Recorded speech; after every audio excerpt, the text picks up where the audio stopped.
എന്റെ ഏത് വീഡിയോ കണ്ടത്? ഇലക്ട്രോണിക്സ് ആൻഡ് കമ്മ്യൂണിക്കേഷന്റെ അല്ല, കമന്റ് ചെയ്തോ ദേവനന്ദന? എഞ്ചിനീയറിംഗ്. ഇല്ല, കമന്റ് ചെയ്തിട്ടില്ല. എപ്പോഴും വീഡിയോ കാണുമ്പോൾ കമന്റ് ചെയ്യണം.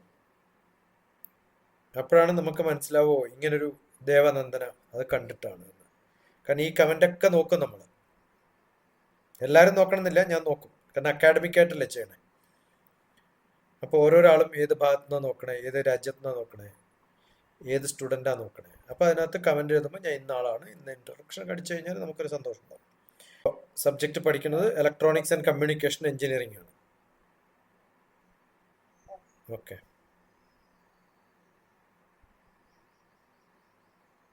ചോദിക്കൂ. സാറേ, ആദ്യത്തെ പ്രശ്നം എന്ന് പറഞ്ഞാൽ ഞങ്ങൾക്കിപ്പോ സെക്കൻഡ് ഇയറിലോട്ട് പോകുന്നുണ്ട്.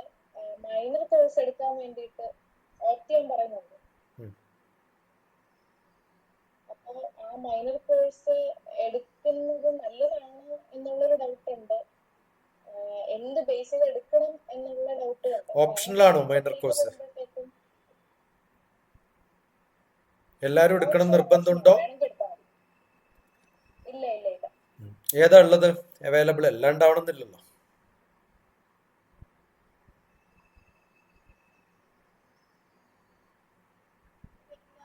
കമ്പ്യൂട്ടർ സയൻസ് വരുന്നുണ്ട്, പിന്നെ വരുന്നത് ഇലക്ട്രിക്കൽ ആണ് വരുന്നത്.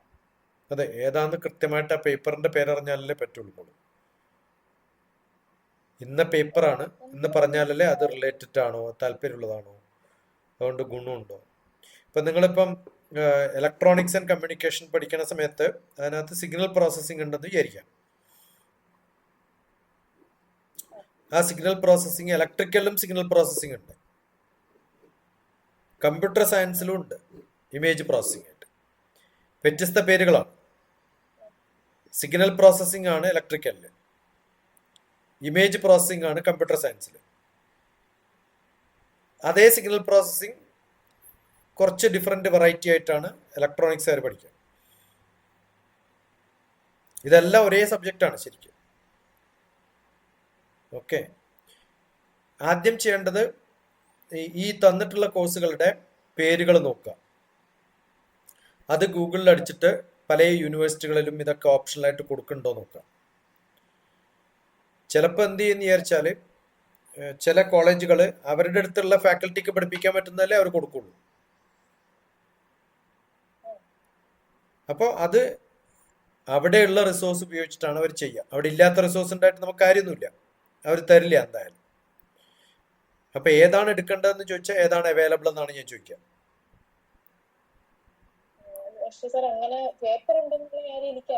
അത് നോക്കണം.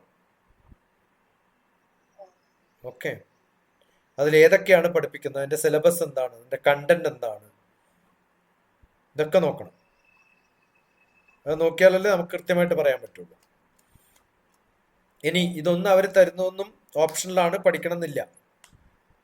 തിയറട്ടിക്കലാണ്, പ്രാക്ടിക്കൽ അല്ല എങ്കിൽ മിക്കവാറും ഇതേ സംഭവങ്ങളൊക്കെ കുറേ ഇലക്ട്രോണിക്സ് നിങ്ങളുടെ ഇലക്ട്രിക്കൽ പഠിക്കുന്നവരൊക്കെ നിങ്ങളും പഠിക്കുന്നുണ്ട്.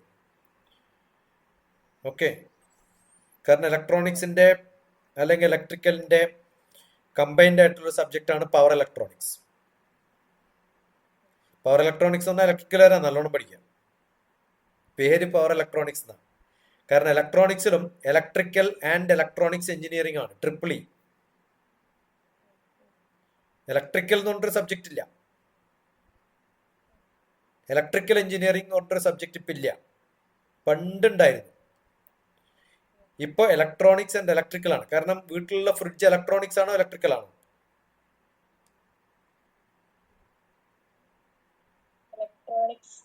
ആൻഡ് ഇലക്ട്രിക്കൽ ആണ്.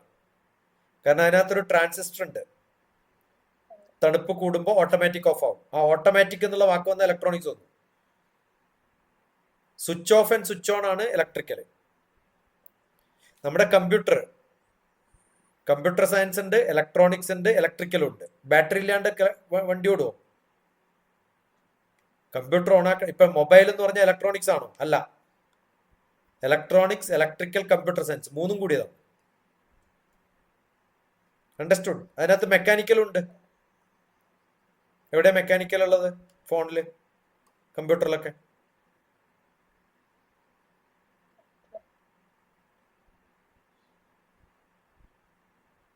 പറയേ ദേവനന്ദന മോള് പറയേ. അതൊക്കെ എല്ലാത്തിലും ഫാൻ ഉണ്ട് മോളൂ. ഫാൻ ഇല്ലാണ്ട് വർക്ക് ചെയ്യോ? ഫാനിന്റെ ഒച്ച കേൾക്കില്ലേ? കമ്പ്യൂട്ടർ ഓൺ ആക്കിയ താഴത്തൊരു ഫാൻ ഇല്ലേ? എല്ലാ ഫോണിന്റെയും സൈഡിൽ കുറച്ചൊരു ഗ്യാപ്പ് ഉണ്ടാവും, സൗണ്ടിന് മാത്രമല്ല, ടെമ്പറേച്ചർ കൺട്രോൾ ചെയ്യാനാണ്. അതിലൊരു ഫാൻ ഉണ്ട് മെക്കാനിക്കൽ, അല്ലെങ്കിൽ ഹീറ്റ് ആയി പോയില്ലേ? കെമിസ്ട്രി ഇല്ലേ അതിനകത്ത്? ബാറ്ററി, പ്രശ്നമുണ്ട്. അതിൽ ലിക്വിഡ് ഡിസ്പ്ലേ എന്നാ പറയല്ലേ, LCD എന്നല്ലേ പറയാ? ലിക്വിഡ് ക്രിസ്റ്റൽ ഡിസ്പ്ലേ എന്ന് പറഞ്ഞ കെമിസ്ട്രി അല്ലേ? മാത്തമാറ്റിക്സ് ഇല്ലേ? ഇമേജ് ഡിസ്പ്ലേ എന്ന് പറഞ്ഞാൽ എന്താ? ഇപ്പൊ മോൾ എന്നെ കാണുന്നു, അത് ഇമേജ് ആണ്. ഇമേജ് എന്ന് പറഞ്ഞാൽ എന്താ? മാട്രിക്സ് ആണ്. എന്നെ കാണുന്ന ആ ഒരു മാട്രിക്സിൽ 1 1 1 2 1 3 ഏത് കളർ ഫില്ല് ചെയ്യണം, ഏത് കളറിന്റെ കോമ്പിനേഷൻ ആണ് ഇത് യെല്ലോ ആയി കാണിക്കുന്നത്, ആ യെലോയും മോൾ ഇട്ടിരിക്കുന്ന യെലോയും വ്യത്യാസമുണ്ട്. അതിൽ എത്ര നമ്പർ RGB ആഡ് ചെയ്യുമ്പോഴാണ് ആ കളർ വരിക എന്ന് മാത്തമാറ്റിക്സ് ആണ്. ഇമേജ് പ്രോസസ്സിംഗ് ആണ്, കമ്പ്യൂട്ടർ സയൻസ് ആണ്, സിഗ്നൽ ആണ്. ലൈറ്റിന്റെ സിഗ്നലും റിഫ്ലക്ഷനും മെഷർ ചെയ്തിട്ടാണ് അതിനെ ലുക്കപ്പ് ടേബിൾ വെച്ചിട്ട് മാത്തമാറ്റിക്സ് ആക്കി മാറ്റി ഡിസ്പ്ലേ ചെയ്യുന്ന കമ്പ്യൂട്ടർ സയൻസ് ആക്കുന്നത്. അതിൽ ലൈറ്റ് കൊടുക്കുന്നത് ഇലക്ട്രിക്കൽ എഞ്ചിനീയറിംഗ് ആണ്. എനിക്ക് ബ്രൈറ്റ്നസ് കൂട്ടാനും കുറക്കാനും പറ്റൂലേ? പറ്റൂല. അപ്പൊ ഏത് വിഷയം പഠിക്കേണ്ടതെന്ന് വെച്ചാൽ ഇതെല്ലാം ഒന്നാണ്, പക്ഷെ എല്ലാം കൂടി പഠിപ്പിക്കാൻ പറ്റുമോ എഞ്ചിനീയറിംഗിൽ? അതുകൊണ്ട് 3-4 ഡിഫറെന്റ് സ്ഥലത്താക്കി മാറ്റിയെന്ന് മാത്രം. അപ്പൊ എന്തൊക്കെ പഠിക്കാൻ പറ്റുമോ അതൊക്കെ പഠിക്കുന്നതാണ്. ഏത് മൈനറാണ് എടുക്കേണ്ടതെന്ന് വെച്ചാൽ ഞാൻ പറയാൻ എന്താ അറിയോ, എത്ര എടുക്കാൻ പറ്റുമോ എല്ലാം മൈനറും മേജറും ആയിട്ട് എടുക്കുക. ഞാനൊക്കെ ആണെങ്കിൽ എല്ലാം എടുത്താൽ ആർത്തിയോടുകൂടി തിന്നും. അങ്ങനെ പഠിക്കണം. ഒന്ന് പഠിച്ചാൽ മറ്റൊരു ഉപകാരം ഉണ്ടാവും. രണ്ടും കൂടി കൊണ്ടുപോകാൻ പറ്റുമോ എന്നുള്ളൊരു കൊണ്ടുപോകാൻ പറ്റുന്നത് നല്ല ഷോൾഡറിന് നല്ല കഴിവുണ്ടെങ്കിൽ എന്തും എടുത്ത് ചുമല് പറ്റാം. തലയിൽ നല്ല ബുദ്ധി ഉണ്ടെങ്കിൽ എന്ത് വേണമെങ്കിലും എടുത്തു നോക്കാം. ഇപ്പൊ ഞാൻ പറഞ്ഞതുപോലെ പഠിപ്പിക്കുകയാണെങ്കിൽ മോക്ക് ഏത് വിഷയം പഠിക്കാൻ പറ്റില്ല അല്ലേ? അപ്പൊ എന്ത് ചെയ്യാ, ഗൂഗിൾ ഇപ്പം എന്നെ ഇങ്ങനെ വിളിച്ചു ചോദിക്കുന്നവർ വളരെ ചുരുക്കാം. ആരെങ്കിലൊക്കെ അപ്പം പറഞ്ഞിട്ട്, അമ്മ പറഞ്ഞിട്ട്, ആരെങ്കിലും പറഞ്ഞിട്ട്, അല്ലെങ്കിൽ ഏതെങ്കിലും ഒരു സെമിനാറിൽ എന്നെ അറ്റൻഡ് ചെയ്തിട്ട്. അതുകൊണ്ടാണ് ഞാൻ ആദ്യം ചോദിക്കുന്നത് എവിടെ തന്നെ. ഇപ്പൊ ചില കുട്ടിക്ക് പിന്നെ ദുബായിലൊക്കെ എപ്പോഴെങ്കിലും കേട്ടിട്ടുണ്ട്, അന്ന് ക്യാമ്പ് മിസ് ചെയ്തു, അങ്ങനെയൊക്കെ പറഞ്ഞിട്ട് വരുന്നവരാ. നല്ല കുട്ടികളാണ്. അത് കണ്ട് ഒരാളോട് പറയാനുള്ളൊരു ധൈര്യം ഉണ്ടാവുന്നില്ലേ? അതാണ് കമ്മ്യൂണിക്കേഷൻ സ്കില്ല്. അത് പലർക്കും ഇല്ല. Got it. അതുകൊണ്ട് ഇന്ന് കേരളത്തിൽ എനിക്ക് ഏറ്റവും ഇഷ്ടമുള്ള സ്റ്റുഡന്റ് ആരെന്ന് വെച്ചാൽ ഇപ്പൊ ദേവനന്ദയാണ്. അപ്പൊ എന്ത് ചെയ്യണം, എല്ലാ വിഷയവും റിലേറ്റഡ് ആയിട്ടുള്ള ഇപ്പൊ പഠിക്കുന്ന മോക്ക് ഇപ്പൊ ഉള്ള സിലബസിലുള്ള സബ്ജക്റ്റ് പോലും നോക്കിയിട്ട് അത് എഡെക്സ്, കോഴ്സറ, ഞാൻ എല്ലാ പ്രോഗ്രാമിലും ഇത് പറയുന്നുണ്ടാവും. എഡെക്സ്, കോഴ്സറ, ഇതൊന്നും തലയാട്ടിട്ട് കാര്യമില്ല, എഴുതി വെച്ചാലേ നടക്കുള്ളൂ. എന്റെ കൂടെ ഇരിക്കുമ്പോൾ എഴുതുണ്ടോ? Good girl. ആ എഡെക്സ്, കോഴ്സറയിൽ പോയിട്ട് അതിൽ ഈ റിലേറ്റഡ് ആയിട്ടുള്ള ഏതെങ്കിലും വിഷയം പഠിക്കാൻ പറ്റുമോ നോക്കാം. അത് രജിസ്റ്റർ ചെയ്യാം ഫ്രീ ആയിട്ട്. ഒരേ സമയത്ത് 10 എണ്ണം ദേവനന്ദ രജിസ്റ്റർ ചെയ്യാം, ആരും നോക്കാൻ പോണില്ല. ഏതെങ്കിലുമൊക്കെ യൂണിവേഴ്സിറ്റി, എബ്രോഡിലുള്ള പല യൂണിവേഴ്സിറ്റി പല ക്ലാസ്സുകൾ ഓൺലൈൻ കിട്ടും. അതൊക്കെ പല സ്ഥലത്ത് നിന്ന് കേൾക്കുക. ഒരേ കാര്യം ഒരേപോലെ 10 പ്രാവശ്യം കേട്ടിട്ട് കാര്യമില്ല. വ്യത്യസ്തമായ ആൾക്കാർ വ്യത്യസ്ത തരത്തിൽ പറയുന്നതൊക്കെ കേൾക്കുക. എന്നിട്ട് മനസ്സിലാവുന്നില്ലെങ്കിൽ മോൾ എന്നോട് ചോദിക്കും, ഞാൻ പഠിപ്പിച്ചാൽ. ഇതുപോലൊരു ഗൂഗിൾ മീറ്റ് വിളിച്ചിട്ട് ഏതെങ്കിലും ഒരു വിഷയം, അത് ഇലക്ട്രിക്കൽ ആയാലും ഇലക്ട്രോണിക്സ് ആയാലും കമ്പ്യൂട്ടർ സയൻസ് ആയാലും ഒക്കെ പഠിക്കാനുള്ള ഏത് വിഷയമായാലും ഞാൻ പഠിപ്പിച്ചാൽ. അത് പക്ഷെ രജിസ്റ്റർ ചെയ്തിട്ട് അവർ തരുന്ന അസൈൻമെന്റ്സ് ഒക്കെ ചെയ്യണം. അതൊക്കെ കഴിഞ്ഞ് ചിലപ്പോൾ ചില യൂണിവേഴ്സിറ്റികൾ സർട്ടിഫിക്കറ്റിന് ചോദിക്കുന്ന സമയത്ത് കുറച്ച് കാശ് ചോദിക്കും. അത് കിട്ടിയില്ലെങ്കിലും അങ്ങനെ ഒരു കോഴ്സ് ചെയ്തിട്ടുണ്ട്, ആ ഇമെയിലും ഒക്കെ നമ്മൾ പിന്നെ സൂക്ഷിച്ചു വെക്കുക, ഡോക്യുമെന്റ് ചെയ്യണം. ഇതൊക്കെ ചെയ്തിട്ടുണ്ട് എന്ന് ആരോടെങ്കിലും പറഞ്ഞാൽ മതി. ആദ്യം അവനവനോട് പറയണം ഞാൻ ചെയ്തിട്ടുണ്ടെന്ന്, ഉറപ്പായിട്ടും ഞാൻ പഠിച്ചിട്ടുണ്ടെന്ന് പറയാം. ആ ഇൻട്രസ്റ്റ് ഉണ്ടെന്ന് കാണിക്കാൻ വേണ്ടിയിട്ടാണത്.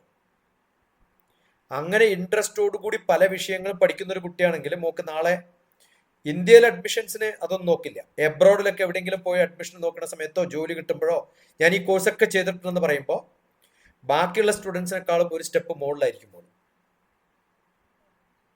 ഓക്കെ, അപ്പൊ അത്യാവശ്യമായിട്ട് വേണ്ടത് ഇതിലൊക്കെയുള്ള താല്പര്യം. 2, ഇതൊക്കെ പഠിക്കാൻ വേണ്ടിയിട്ടുള്ള ഒരു ഒരു പുഷ് കിട്ടുമ്പോൾ ഉടനെ ഇത് രജിസ്റ്റർ ചെയ്യാം. കുറച്ച് പഠിച്ചിട്ട് എക്സാം എഴുതിയില്ലെങ്കിലും കുഴപ്പമൊന്നുമില്ല. എക്സാം എഴുതി സർട്ടിഫിക്കറ്റ് കിട്ടിയാൽ ദാറ്റ് ക്രെഡിറ്റ്സ്. അങ്ങനെ ഒരു 10 സംഭവം ചെയ്തു. നാളെ കുറേ ചെയ്തിട്ട് എല്ലായിടത്തും വിട്ട് പോകുന്ന ആളായ മോശമാണ്. ഇപ്പൊ നാളെ ഏതെങ്കിലും ഒരു യൂണിവേഴ്സിറ്റിയിൽ അപ്ലൈ ചെയ്യുമ്പോൾ അവർ ഇന്നടുത്ത് അപ്ലൈ ചെയ്തിട്ടുണ്ട് അവർ നോക്കും ഹിസ്റ്ററി. ഇയാൾ ഇടക്കിടയ്ക്ക് വന്ന് ചേർന്ന് പോയിട്ടുള്ള ആളാണ്, അവിടെ അഡ്മിഷൻ തരികയില്ലായിരുന്നു. അപ്പൊ മോക്ക് മാസ്റ്റേഴ്സും PhD ഒക്കെ വേണമെന്ന് പറഞ്ഞുകൊണ്ടാണ് ഇത് പറയണത്. ഇനി പക്ഷെ അതിന് തൊട്ട് താഴെ എഴുതിയത് ബിടെക് കഴിഞ്ഞ ഉടനെ വർക്ക് ചെയ്യുന്നതായിരിക്കും നല്ലത്. ഓൺട്രപ്രൈനർ ആവാനും കമ്പനിയിൽ വർക്ക് ചെയ്യാനും എംടെക്കിന് പോകരുത്. കാരണം എത്ര സ്പെഷ്യലൈസ് ചെയ്യുന്നോ അത്രയും ക്വാളിഫിക്കേഷൻ കുറയും. നമ്മൾ കൂടുതൽ പഠിക്കുകയാണ്, അപ്പം ജോലി കിട്ടാനുള്ള ഓപ്ഷൻ കുറയും. കാരണം VHDL എന്ന് പറഞ്ഞിട്ടൊരു സ്പെഷ്യലൈസേഷൻ ആണ് ചെയ്യുന്നത് വിചാരിക്കും. ഓക്കെ, അത് ഒരു ഹാർഡ്വെയർ ബേസ്ഡ് പ്രോഗ്രാമിംഗ് ആണ്. അത് 2 കൊല്ലം പഠിച്ചാൽ അത് യൂസ് ചെയ്യുന്ന കമ്പനിക്കല്ലേ മോളെ ഉപകാരമുള്ളൂ. വെറും ഇലക്ട്രോണിക്സ് ആണെങ്കിലോ എൻ്റെ അടുത്ത് വന്നാൽ എനിക്ക് തന്നെ ട്രെയിൻ ചെയ്തിട്ട് ഇമേജ് പ്രോസസ്സിംഗ് പഠിപ്പിച്ചിട്ട് ഇമേജ് പ്രോസസ്സിംഗിൽ ജോലി തരാം. അപ്പൊ പ്രോജക്റ്റ് ചെയ്യുമ്പോഴും എംടെക് ചെയ്യുമ്പോഴും ആ കാലത്ത് ഏറ്റവും ഡിമാൻഡ് ഉള്ളത് കൃത്യമായിട്ട് അറിയാതെ ചെയ്താൽ 2 കൊല്ലം കഴിയുമ്പോൾ ആ സ്പെഷ്യലൈസേഷൻ നഷ്ടപ്പെട്ടാൽ, അതിനുള്ള ഡിമാൻഡ് പോയാൽ, കാരണം വേൾഡിൽ വളരെ ഫാസ്റ്റാണ് മൂവ് ചെയ്യുന്ന സംഭവങ്ങളൊക്കെ. By the time you finish, by the time you get. അപ്പൊ ഇന്ന് ഉള്ള ഡിമാൻഡ് നോക്കിയിട്ട് ചെയ്തിട്ട് കാര്യമില്ല, അത് മാറിയെന്ന് വരും. പക്ഷെ അതുകൊണ്ട് ഏറ്റവും എളുപ്പം ഓൺട്രപ്രൈനർ ആവാൻ പോകരുത്. ആദ്യം ജോലി ചെയ്യണം. ആ സമയത്ത് പഠിക്കാനുള്ള കുറേ സംഭവമുണ്ട്, എക്സ്പീരിയൻസ് കിട്ടും. അത് ഇപ്പോഴും കിട്ടും. എങ്ങനെ? ഓരോ ഹോളിഡേയും വെക്കേഷനും കിട്ടുമ്പോൾ. ഇപ്പൊ വെക്കേഷൻ ആണോ മോക്ക്? ഏതാ നാളെയുള്ള പരീക്ഷ? എന്നിട്ടാ ഇപ്പൊ ഇത് പഠിക്കണേ? മാത്സിൽ നീ 10 ചോദ്യം ചോദിക്കാം, ഉത്തരം പറഞ്ഞുതരാം. മാത്സിൽ ഏതാ ഇപ്പൊ നാളെ എക്സാം? അതെ, ഏതാന്ന് പറയും, സബ്ജക്ട് പറയും. സെക്കൻഡ് സെമസ്റ്ററിൽ പറഞ്ഞാൽ എനിക്ക് എല്ലാ ലോകത്തിലല്ല.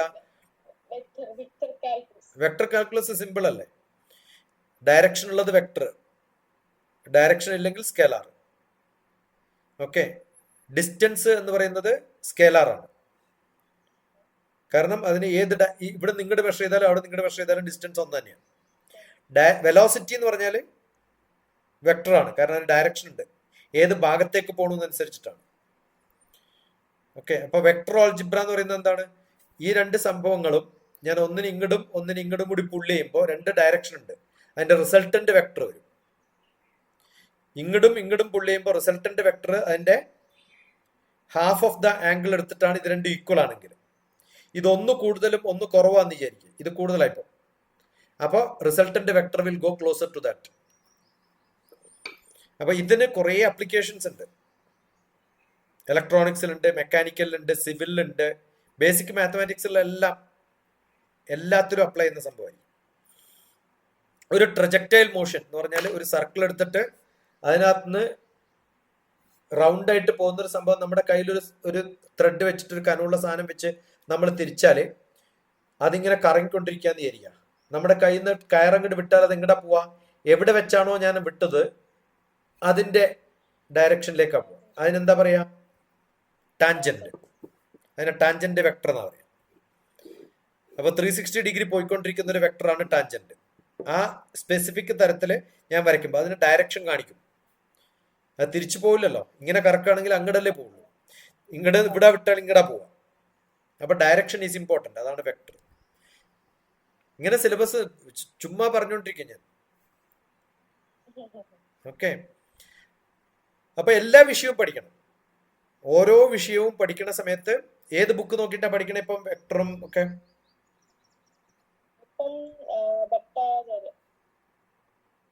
അതൊന്നും പഠിക്കരുത്, അതൊക്കെ ഇന്ത്യന്റെ ഓതേഴ്സാണ്. ലൈബ്രറി പോവാ, അവിടെ പോയിട്ട് ഇപ്പൊ തൽക്കാലം പഠിച്ചോളൂ ഭട്ടാചാര്യൊക്കെ. പക്ഷെ ലൈബ്രറി പോയിട്ട് മോളെന്ത് ചെയ്യണമെന്ന് വിചാരിച്ചാൽ എർവിൻ ക്രേസിക് ഭട്ടാചാര്യന്റെയും സിലബസിന്റെ ഒക്കെ താഴത്ത് റെഫറൻസ് ബുക്സ് എന്നിട്ട് പേര് എഴുതുന്നുണ്ട്. ആ റെഫറൻസ് ബുക്സിൽ ഒരു 3 ബുക്കോ 4 ബുക്കോ ഉണ്ടെങ്കിൽ അത് നോക്കുക. അതിലൊരു ബുക്ക് അരവിന്ദ് ക്രേസിക്ക് ആവണം, സാധാരണ അങ്ങനെയാണ്. ആ റെഫറൻസ് ബുക്ക് നോക്കുന്ന എന്തിനാ അറിയോ? ഭട്ടാചാര്യ മാത്തമാറ്റിക്സ് മാത്രമേ പറയുള്ളൂ, കാരണം അവർ മാത്സ് പ്രൊഫസർ ആണ് എഴുതുന്നത്. എർവിൻ ക്രേസിക്ക് എന്ന് പറയുന്ന എഞ്ചിനീയറാണ്. അപ്പൊ എഞ്ചിനീയർ മാത്തമാറ്റിക്സ് എഴുതുമ്പോൾ എങ്ങനെ എഴുതും? അതിൽ എഞ്ചിനീയറിംഗ് അപ്ലിക്കേഷൻ എവിടെയുണ്ടെന്ന് പറഞ്ഞിട്ടാണ് ആ മാത്തമാറ്റിക്സ് പഠിപ്പിക്കുക. ഇപ്പൊ ഞാനിപ്പോ പഠിപ്പിച്ച പോലെ മാത്തമാറ്റിക്സ് മാഷ് പഠിപ്പിക്കില്ല. ഞാൻ പഠിപ്പിക്കുന്നത് എന്തുകൊണ്ടാണ്? ഞാൻ സയന്റിസ്റ്റ് ആയതുകൊണ്ടാണ്. എനിക്ക് എഞ്ചിനീയറിംഗ് പണ്ട് ഞാൻ പഠിപ്പിച്ചിട്ടുണ്ട്, മാത്തമാറ്റിക്സ്. മോള് ചിലപ്പോൾ മോളുടെ അച്ഛൻ ജനിക്കുന്ന കാലത്തൊക്കെ 1986 അച്ഛൻ എപ്പോഴാണ് ജനിച്ചത്? അച്ഛൻ എത്ര വയസ്സായി? 1975. അത്രേ ഉള്ളൂ. അച്ഛൻ 12 വയസ്സുള്ളപ്പോൾ. ഞാൻ മാത്തമാറ്റിക്സ് ബാംഗ്ലൂർ യൂണിവേഴ്സിറ്റിയിൽ പഠിപ്പിക്കുന്നുണ്ട്. ഇലക്ട്രിക്കൽ, ഇലക്ട്രോണിക്സ്, മെക്കാനിക്കൽ, സിവിൽ എല്ലാവരെയും പഠിപ്പിച്ചിട്ടുണ്ട്. ഓക്കെ. അപ്പൊ മാത്തമാറ്റിക്സ് വളരെ സ്ട്രോങ് ആയിട്ട് പഠിക്കണം. അത് ഏത് വിഷയം പഠിക്കുകയാണെങ്കിലും, ഫിസിക്സ് പഠിക്കുകയാണെങ്കിലും അങ്ങനെ തന്നെ പഠിക്കണം. അങ്ങനെ എല്ലാ വിഷയവും പഠിച്ചു കഴിഞ്ഞാൽ മാസ്റ്റേഴ്സിന് പോവാം, PhDക്ക് പോവാം. അങ്ങനെ മാസ്റ്റേഴ്സ് കഴിഞ്ഞ് PhD കഴിഞ്ഞ് ഇനി മാസ്റ്റേഴ്സിന് പോവാണ്ട് തന്നെ PhDക്ക് പോവാം. എൻ്റെ സ്റ്റുഡൻ്റ് ആയിട്ട് എൻ്റെ കൂടെ വേണം. നല്ല മാർക്ക് മേടിക്കണം. കുറേ സബ്ജക്റ്റ് ഇതുപോലെ പാരലലി ചെയ്ത് നല്ല ഇമ്പ്രൂവ് ചെയ്ത് പഠിക്കാം. അങ്ങനെ ഒരു കുട്ടിയെ ഞാൻ MTechന് വേണ്ടിയിട്ട് IASയിൽ പറഞ്ഞു വെച്ചു. അഡ്മിഷനൊക്കെ കിട്ടി ഇന്റർവ്യൂവിന് കിട്ടുമ്പോൾ ഇന്റർവ്യൂ ബോർഡ് പറഞ്ഞു MTechന് അഡ്മിഷൻ തരില്ല എന്ന്. പുറത്ത് വന്ന ഉടനെ എന്നോട് പറഞ്ഞു എനിക്ക് കിട്ടില്ല എന്ന്. ഞാൻ വെയിറ്റ്. ഉടനെ കമ്മിറ്റി വിളിച്ചിട്ട് പറഞ്ഞു MTech ചെയ്യേണ്ട, നേരിട്ട് PhDക്ക് ഇറങ്ങണം. അപ്പൊ നമ്മൾ വളരെ ബ്രൈറ്റ് ആണെങ്കിൽ 2 വർഷം, അങ്ങനെ കുറെ കുട്ടികളുണ്ട്, നല്ല പോലെ പഠിക്കണം. നല്ല പോലെ പഠിച്ച് MTechനേക്കാളും വിവരമുണ്ടെന്ന് വിചാരിക്കും മോളോട്. ആദ്യം MTech പഠിക്കാൻ പറയും ആരെങ്കിലും. മനസ്സിലായോ? അങ്ങനെ BTech, MTech, PhD ഒക്കെ കിട്ടിയെന്ന് വിചാരിക്കും. എഞ്ചിനീയറിംഗ് കോളേജിൽ ചേർന്നാൽ മോളുടെ കോളേജിൽ PhD ഇല്ലാത്തവരും PhD ഉള്ളവരും ഉണ്ടാവും പഠിപ്പിക്കുന്നവർ. പ്രൈവറ്റ് എഞ്ചിനീയറിംഗ് കോളേജാണല്ലോ. PhD ഉള്ളവർക്ക് 1 ലക്ഷം രൂപ ശമ്പളം കൊടുക്കാൻ, MTech ഉള്ളവർക്ക് 25,000 രൂപ കൊടുക്കാം. 4 മടങ്ങ് ശമ്പളം കൂടും. പക്ഷെ അക്കാഡമിക്സിൽ മാത്രമേ വാല്യൂ ഉള്ളൂ. അതുകൊണ്ട് ഓൺട്രപ്രൈനർ ബിസിനസ് ആണെങ്കിൽ BTechൽ നിർത്താം. ഓക്കെ. ഇനി അതാവണമെങ്കിൽ ഇപ്പൊ ചെയ്യേണ്ടത് ഓരോ ഹോളിഡേയ്സിലും ഈ കുറെ കോഴ്സുകൾ ചെയ്യുന്നതിനും കൂടെ തന്നെ പറ്റുന്ന കമ്പനികളിലൊക്കെ പോകും. ഇവിടെ ഇലക്ട്രോണിക്സ് കോർപ്പറേഷൻ ഓഫ് ഇന്ത്യ എന്ന് പറഞ്ഞിട്ട് ECIL ഉണ്ട്. ECIL, electronics corporation of India limited. അവിടെ കുറേ ആൾക്കാർ ഇന്റേൺഷിപ്പിന് പോകും. ചുമ്മാ എഴുതണം, ഒരു 10 സ്ഥലത്ത് എഴുതാം, എവിടെയെങ്കിലൊക്കെ ചിലപ്പോൾ കിട്ടും. ഒരാഴ്ച ഹോളിഡേ ഉണ്ടാകുമ്പോൾ പോവാം. ഇപ്പൊ ക്രിസ്മസ് വെക്കേഷൻ വരുന്നു, ഓണം വെക്കേഷൻ വരുന്നു. എന്ത് ചെയ്യുന്നു? 10 ദിവസം ഒന്നും ചെയ്യാനില്ല. ഉടനെ ഏതെങ്കിലും കമ്പനി പോവാം. ആ കമ്പനി പോയിട്ട് അവിടെ എന്തൊക്കെയാ ചെയ്യണമെന്നൊക്കെ പഠിച്ച് അവിടെ ചെയ്യുന്ന സംഭവങ്ങളൊക്കെ കണ്ട് മനസ്സിലാക്കണം. അങ്ങനെ വ്യത്യസ്തമായ സ്ഥലത്ത് പോകണം. BEL, Bharat electronics limited. BHEL, Bharat heavy electronics limited. എത്ര കമ്പനികളുണ്ട് ഇലക്ട്രോണിക്സ് കൊണ്ട്, എത്ര കമ്പനികളുണ്ട് നോക്കാം. എല്ലായിടത്തും ദേവനന്ദ അപ്ലൈ ചെയ്യാം. എല്ലായിടത്തും റിജക്റ്റ് ചെയ്യും, എന്നാലും കുഴപ്പമില്ല, പിന്നെ അപ്ലൈ ചെയ്യാം. ഇപ്പൊ ഇന്ന് കൊടുത്തതേ ഉള്ളൂ എൻ്റെ ഒരു സ്റ്റുഡന്റ് ഫർസാന എന്ന് പറഞ്ഞ. ഞാൻ ഇതുവരെ കണ്ടിട്ടില്ല, ഇതേപോലെ കണ്ടതേ ഉള്ളൂ, മോളെ കണ്ട പോലെ. ഇരിങ്ങാലക്കുടയാണ്, എൻ്റെ നാട്ടിൽ തന്നെയാണ്. ഇരിങ്ങാലക്കുട എൻ്റെ വൈഫിന്റെ വീട്. പക്ഷെ അവള് ഐസറിൽ ചേരുന്ന സമയം മുതൽ എൻ്റെ കുട്ടിയാണ്. അപ്പൊ ഇപ്പൊ ഞാൻ മ്യൂണിച്ചിൽ അപ്ലൈ ചെയ്യാൻ പറഞ്ഞു. മ്യൂണിച്ചിൽ അപ്ലൈ ചെയ്തപ്പോൾ ഞാൻ പറഞ്ഞു അവിടെ ജർമ്മനിയിലാണ്, ടെക്നിക്കൽ യൂണിവേഴ്സിറ്റി ഓഫ് മ്യൂണിച്ച്. അത് കഴിഞ്ഞപ്പോൾ ഞാൻ ചോദിച്ചു എന്തേ മ്യൂണിച്ചിൽ മാത്രം അപ്ലൈ ചെയ്താൽ മതിയോ, വേറെയും പല യൂണിവേഴ്സിറ്റികൾ നോക്കാൻ പറഞ്ഞു. നോക്കിയ ഉടനെ എനിക്ക് മറുപടി അയച്ചു. ഇന്നിപ്പോൾ ഞാൻ റെക്കമെൻഡേഷൻ ലെറ്റർ ഞാൻ ഇന്ന് കൊടുത്തേ ഉള്ളൂ. ലോകത്തിലെ ഏറ്റവും വലിയ സയന്റിസ്റ്റുകളുള്ള സ്ഥലം ഏതാണെന്നറിയോ? 38 നോബൽ സമ്മാനങ്ങൾ നേടിയിട്ടുള്ള ആൾ അവിടെയാണ് പഠിച്ചത്. ഇന്ത്യയിൽ ആകെ ഒരു ഫിസിക്സിന് നോബൽ സമ്മാനം കിട്ടിയ ആളും പിന്നെ ഒരു കവിയും മാത്രമേ ഉള്ളൂ. ആലോചിച്ച് നോക്കിയാൽ ഒരു യൂണിവേഴ്സിറ്റി തന്നെ 38 നോബൽ സമ്മാനം കിട്ടിയിട്ടുണ്ടെങ്കിൽ അത് എത്ര വലുതായിരിക്കും? അല്ലേ? yes. മാക്സ് പ്ലാങ്ക് എന്നാണ് ആ സ്ഥലത്തിന്റെ പേര്. എന്താണ്? Max Planck. Max Planck. ഫിസിക്സിന്റെ അധിപന്മാരാണ് ഇവരൊക്കെ. ഓക്കെ. ആരാ ന്യൂക്ലിയർ എനർജി കണ്ടുപിടിച്ചത്? E=mc². ആരാ കണ്ടുപിടിച്ചത്?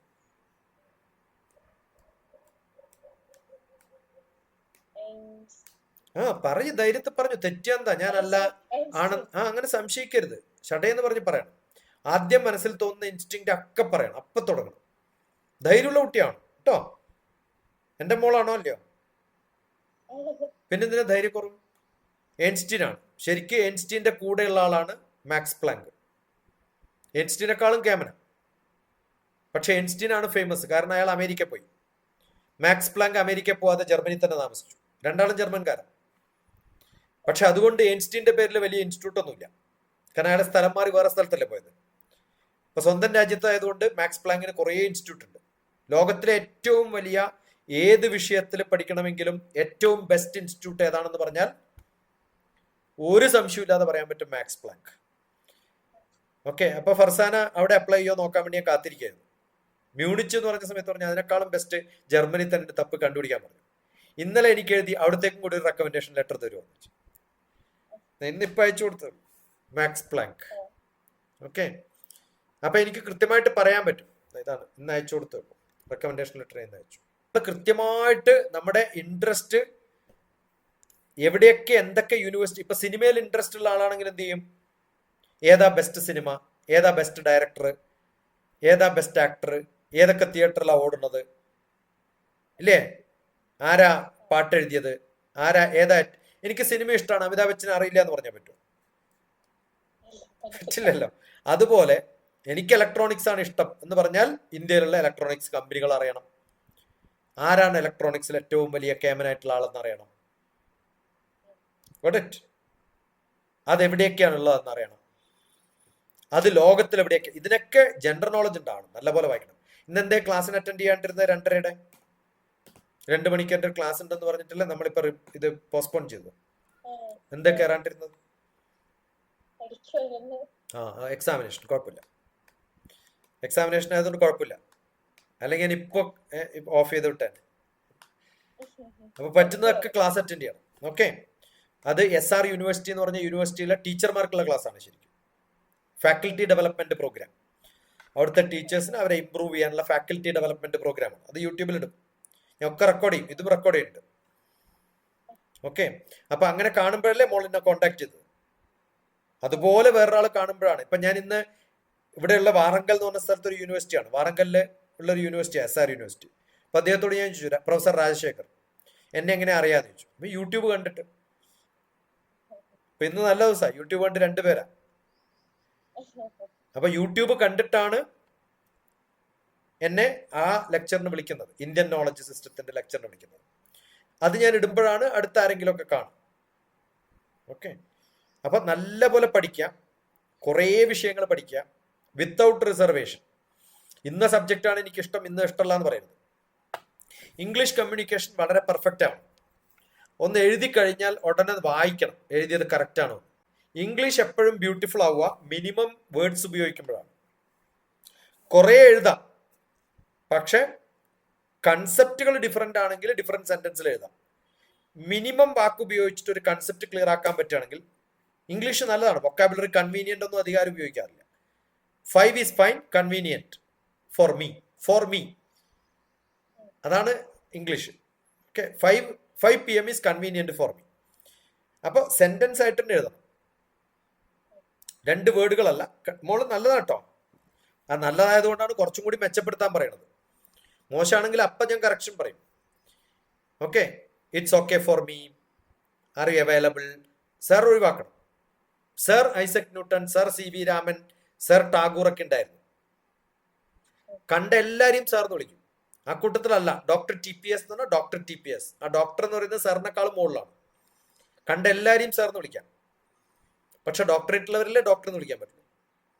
പിന്നെ ഒരു മെഡിക്കൽ ഡോക്ടറാന്ന് വിചാരിക്കും, അയാളെ സാർ എന്ന് വിളിക്കുന്നതിനേക്കാളും ഡോക്ടർ എന്ന് വിളിക്കാൻ നല്ലത്. മോളുടെ പ്രൊഫസറെ വിളിക്കുമ്പോൾ പ്രൊഫസർ എന്ന് വിളിക്കാൻ നല്ലത്. അമേരിക്കയിലൊക്കെ പോയിട്ട് സാർ എന്ന് വിളിച്ചാൽ അവർ പിടിച്ച് പുറത്താക്കും. കാരണം ബ്രിട്ടീഷ് സിസ്റ്റമാണ് സാർ. അവർക്ക് ഇഷ്ടമല്ല, അമേരിക്കക്കാർക്ക് ഇഷ്ടമല്ല ബ്രിട്ടീഷുകാർ. ഓക്കെ, അതുകൊണ്ട് എല്ലായിടത്തും ഓക്കെ സാർ എന്ന് വേണ്ട, okay doctor TPS. Okay, not able to enter the meet, അതിന് പകരം ഐ ആം വെയിറ്റിംഗ് എന്നാണ് വേണ്ടത്. അപ്പോൾ ഒരു ലിങ്ക് തന്നാൽ if you are waiting then only I will start the program. അല്ലെങ്കിൽ ഞാൻ എന്ത് ചെയ്യണം, ഞാൻ എൻ്റർ ചെയ്തിട്ട് നോക്കി ആദ്യം തന്നെ ഇല്ല, അപ്പം ഞാൻ പുറത്തു വന്നു, കാരണം എൻ്റെ കമ്പ്യൂട്ടർ എനിക്ക് ഉപയോഗിക്കാമല്ലോ വേറെ ആവശ്യത്തിന്, അതിന് വേണ്ടിയിട്ടാണ്. അപ്പോൾ അതിന് ശരിക്കും പറയേണ്ടത് ഒരു ലിങ്ക് തന്നാൽ എൻ്റർ ചെയ്തിട്ട് 5 കറക്റ്റായിട്ട് എൻ്റർ ചെയ്തിട്ടുണ്ട് മോള്. So nice of you. Punctuality ഉള്ള കുട്ടികളെ എനിക്ക് ഭയങ്കര ഇഷ്ടം. ഫൈൻ. അപ്പോൾ ഞാൻ വേറൊരു പ്രോഗ്രാം ക്ലോസ് ചെയ്യാൻ വേണ്ടിയിട്ടാണ് വെയിറ്റ് എന്ന് പറഞ്ഞത്.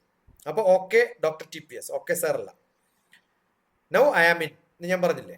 അപ്പോൾ അവിടെ എഴുതേണ്ടത് ഐ ആം ഇൻ എന്നായിരുന്നു. ഈ സാർ ഒഴിവാക്കണം, തിരുവനന്തപുരത്തുകാർക്ക് വല്ലാത്ത കുഴപ്പമാണ്. Okay, good girl. അപ്പോൾ എന്താ സബ്ജക്റ്റ് എന്ന് നോക്കുക, പറ്റുന്നതിനൊക്കെ ചേരുക. അത് മോക്ക് പറ്റുമോ ഇല്ലയോ എന്നുള്ള ഭയം വേണ്ട, കാരണം മൈനർ എടുത്തിട്ട് അത് പൊളിഞ്ഞാലും കുഴപ്പമൊന്നുമില്ല, ആരും നിന്നെ വഴക്ക് പറയാൻ പോണൊന്നുമില്ല. That's an extra program. Kuchipudi പഠിക്കണോ എന്നൊക്കെ പറയുന്ന പോലെയാണ്, പഠിച്ചിപ്പോൾ തോറ്റാന്തപ്പോ ഗോട്ട് ഇറ്റ്. അതുകൊണ്ട് പറ്റുന്ന അത്രയും പഠിക്കുക. അത് പറ്റും, അതിന് ചാർജ് ഉണ്ടോ, കാശ് കൊടുക്കണോ?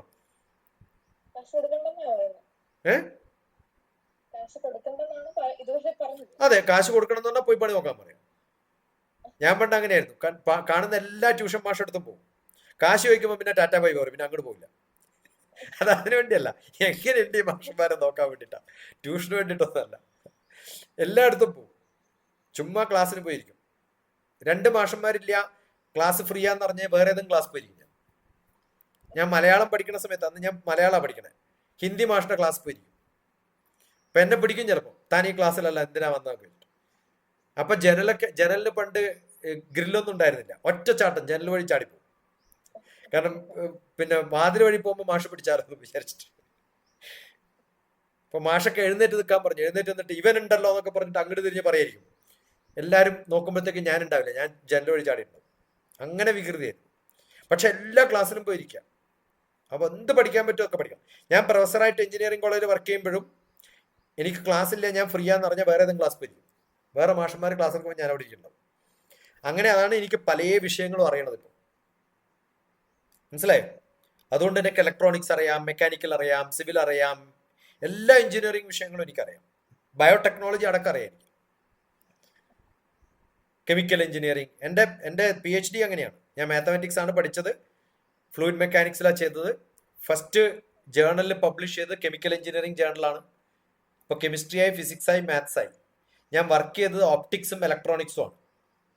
ഇമേജ് പ്രോസസ്സിംഗ് ആണ് എൻ്റെ സബ്ജക്റ്റ്. അപ്പോൾ കമ്പ്യൂട്ടർ സയൻസ് ആയി, ഇലക്ട്രോണിക്സ് ആയി, ഇലക്ട്രിക്കലായി, സിഗ്നൽ പ്രോസസ്സിങ് ഒക്കെ അതിനകത്ത് വരും. ഫൈൻ. അപ്പോൾ അതുകൊണ്ട് കുറേ സംഭവങ്ങളിൽ പഠിച്ചതുകൊണ്ട്, എക്സ്പീരിയൻസ് ചെയ്തതുകൊണ്ട് എളുപ്പമാണ്. അതുകൊണ്ട് മോൾ എന്ത് ചെയ്യണം, പറ്റുന്ന എല്ലാ സ്ഥലത്തും അപ്ലൈ ചെയ്യുക. എവിടെയെങ്കിലൊക്കെ ഹോളിഡേയ്സിൽ കിട്ടുമ്പോൾ അവിടെയൊക്കെ പോവാം. അതിനൊക്കെ ഇന്റേൺഷിപ്പ് എന്നാ പറയാം.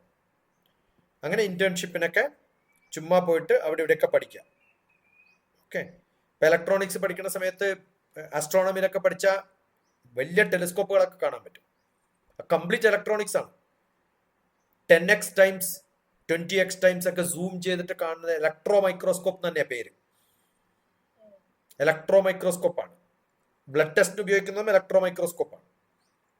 എല്ലാത്തിലും ഇലക്ട്രോണിക്സ് ഇല്ലാത്ത സ്ഥലമില്ല. ഇപ്പൊ ഇവിടെ തപ്പിയാലും ഇലക്ട്രോണിക്സ്. ഫാൻ അടക്കം ഇപ്പം റിമോട്ടിൽ വർക്ക് ചെയ്യുന്ന ഫാനില്ലേ, എല്ലാ റിമോട്ടും ഇലക്ട്രോണിക്സ് അല്ലേ, ബ്ലൂടൂത്ത് ഇലക്ട്രോണിക്സ് അല്ലേ. കമ്പ്യൂട്ടർ സയൻസ് ഇല്ലാണ്ട് ഒന്നും വർക്ക് ചെയ്യില്ലല്ലോ, ഓരോ കേബിളും ഇലക്ട്രോണിക്സ് അല്ലേ. അപ്പൊ അതിനൊക്കെ ഉള്ളിൽ കയറി പഠിക്കണം. ഓക്കെ.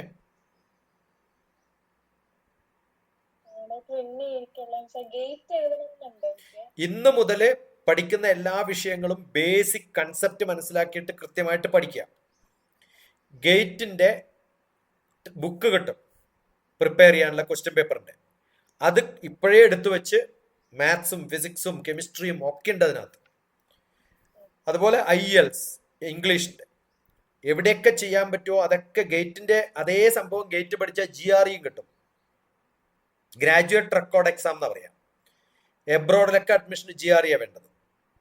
അതേ സംഭവം തന്നെ മോൾ ഇലക്ട്രോണിക്സ് ആണ്, അപ്പൊ കോർ എഞ്ചിനീയറിംഗ് ആണ്. അതേ ഇന്ത്യൻ എഞ്ചിനീയറിംഗ് സർവീസിന്റെ സിലബസ് എടുത്ത് ഡൗൺലോഡ് ചെയ്യാം. ഈ മൂന്നും ഒരേ സിലബസ് 60-80% അങ്ങോട്ടും ഇങ്ങോട്ടും ഒക്കെ ഉണ്ടാവും. അത് മൂന്നും പഠിച്ചിട്ട് 3 എക്സാമും പാസ്സായിട്ട് എഞ്ചിനീയറിംഗ് കഴിഞ്ഞ ഒട്ടനെയുള്ള ചാൻസിൽ ഇത് മൂന്നിലും മോള് പാസ്സായിട്ട് IES ഇന്ത്യൻ എഞ്ചിനീയറിംഗ് സർവീസ് കിട്ടിയാൽ, കേരളത്തിൽ ഇന്ത്യൻ എഞ്ചിനീയറിംഗ് സർവീസ് കിട്ടിയ ശ്രീധരൻ മാത്രമേ ഉള്ളൂ, വളരെ ചുരുക്കം പേരേ ഉള്ളൂ. മെട്രോ ശ്രീധരൻ എന്നൊക്കെ കേട്ടില്ലേ? അയാൾ ഇന്ത്യൻ എഞ്ചിനീയറിംഗ് സർവീസാണ്. അത് IAS മുകളിലാണ്. IAS ആയ അഡ്മിനിസ്ട്രേറ്റീവ് സർവീസ് അല്ലേ, ഇന്ത്യൻ എഞ്ചിനീയറിംഗ് സർവീസ് ആയാൽ അങ്ങനെ IES പാസ്സായ ആളാണ് ഈ പിന്നെ വന്ദേ ഭാരത് കണ്ടുപിടിച്ചതാരാ? അതൊക്കെ തപ്പി നോക്കണം. വന്ദേ ഭാരത് വളരെ സ്പീഡായിട്ട് പോകുന്നു, കംപ്ലീറ്റ് ഇലക്ട്രോണിക്സ് ആണ്, പവർ ഇലക്ട്രോണിക്സ് ആണ് അതിന്റെ ബേസ്. അവരൊക്കെ ഇന്ത്യൻ എഞ്ചിനീയറിംഗ് സർവീസ് റെയിൽവേയിൽ വർക്ക് ചെയ്യുന്ന ആൾക്കാരാണ്. അപ്പൊ ഏറ്റവും നല്ല എഞ്ചിനീയേഴ്സിന് ഗവൺമെന്റിൽ വലിയ പ്രോജക്റ്റുകളിൽ ഹെഡൊക്കെ ആവണമെന്നുണ്ടെങ്കിൽ ബിടെക് കഴിഞ്ഞ് സാധാരണ കമ്പനിയിൽ 30,000 രൂപ 40,000 രൂപ ശമ്പളം കിട്ടും. പക്ഷേ ഇന്ത്യൻ എഞ്ചിനീയറിംഗ് സർവീസ് ആയ 1.5 ലക്ഷം രൂപ കിട്ടും. മനസ്സിലായോ?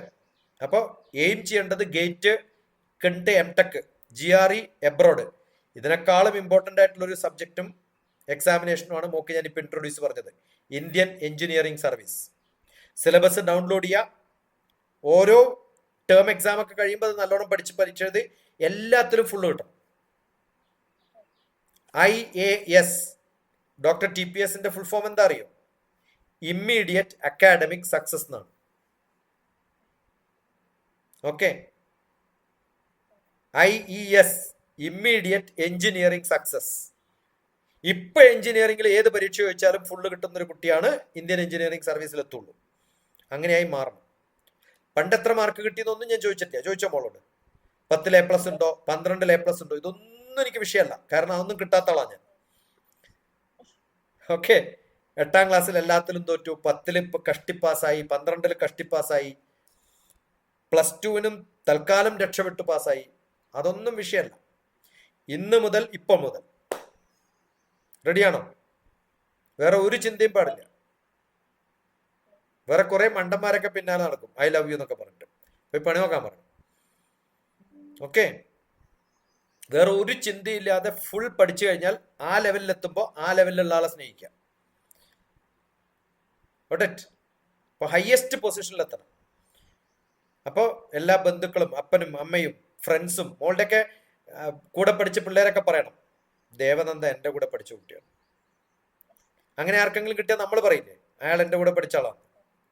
അങ്ങനെ അവരെ കുറിച്ചല്ല പറയേണ്ടത്, മോളെ കുറിച്ച് പലരും പറയാനുള്ള ഇടവരുത്തണം. Okay, anything more?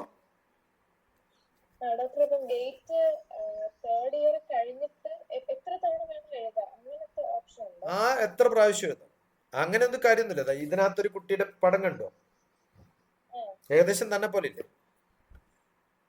ഇപ്പൊ 10-32 വയസ്സായി. തന്റെ പ്രായത്തിൽ എൻ്റെ അടുത്ത് എത്തിയതാ. തന്റെ പ്രായത്തിൽ 3rd ഇയറോ 2nd ഇയറോ പഠിക്കുമ്പോഴാണ് എൻ്റെ അടുത്ത് എത്തിയത്. ഇപ്പൊ അമേരിക്കയിലാണ്, എൻ്റെ കൂടെ ബുക്ക് എഴുതുന്നുണ്ട്. ഓക്കെ, ഗേറ്റ് എഴുതണോ ചോദിച്ചപ്പോൾ ഞാൻ പറഞ്ഞു IAS പ്രിപ്പയർ ചെയ്യാം. IAS ബുക്ക് ഞാനും അവളും കൂടെ എഴുതിയിട്ടുണ്ട്.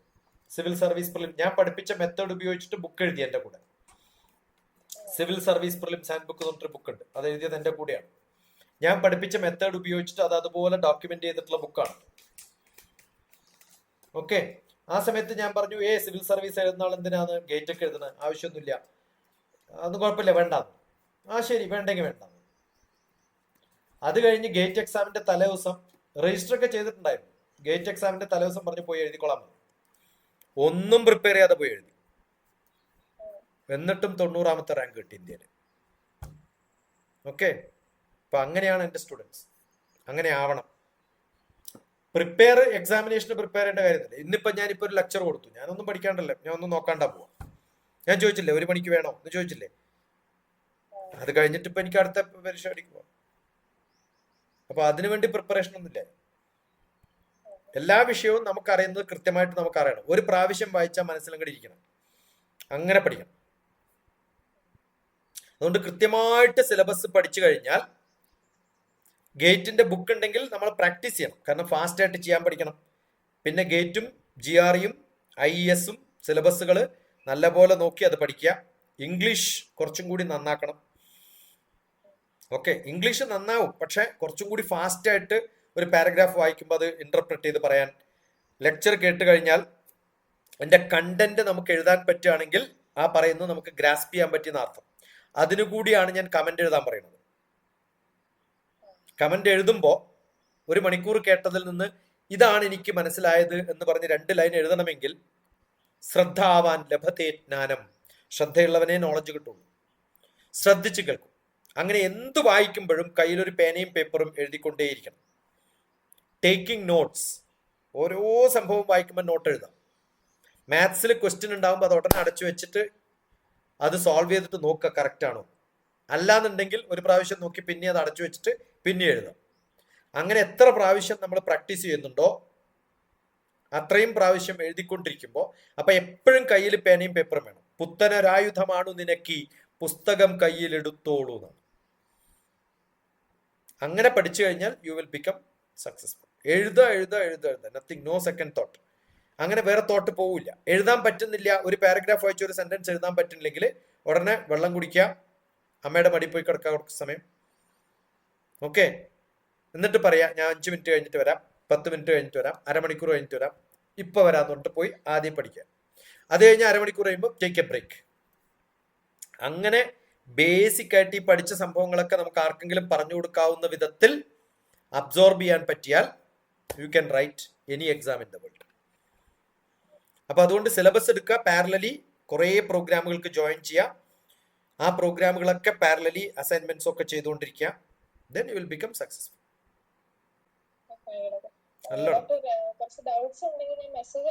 എപ്പോൾ വേണമെങ്കിലും മെസ്സേജ് അയക്കാം. We will call a Google meet and then I will teach you whatever you want.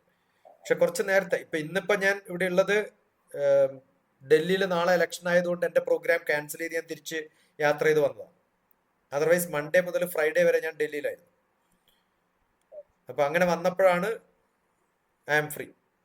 Otherwise generally keep on travel. ഇനി ജൂൺ 5 വരെ യാത്രയാണ്, നാളെ മുതൽ. അത് കഴിഞ്ഞാൽ പിന്നെ ഒരു 10 ദിവസം കൂടി ഉണ്ട്. അത് കഴിഞ്ഞാൽ പിന്നെ കൽക്കട്ട. അങ്ങനെ യാത്രയാണ്, ഇപ്പോഴും യാത്രയാണ്. പക്ഷെ മെസ്സേജ് അയച്ചു കഴിഞ്ഞാൽ we will find some time, convenient time. Okay, don't worry. Thank you. See you.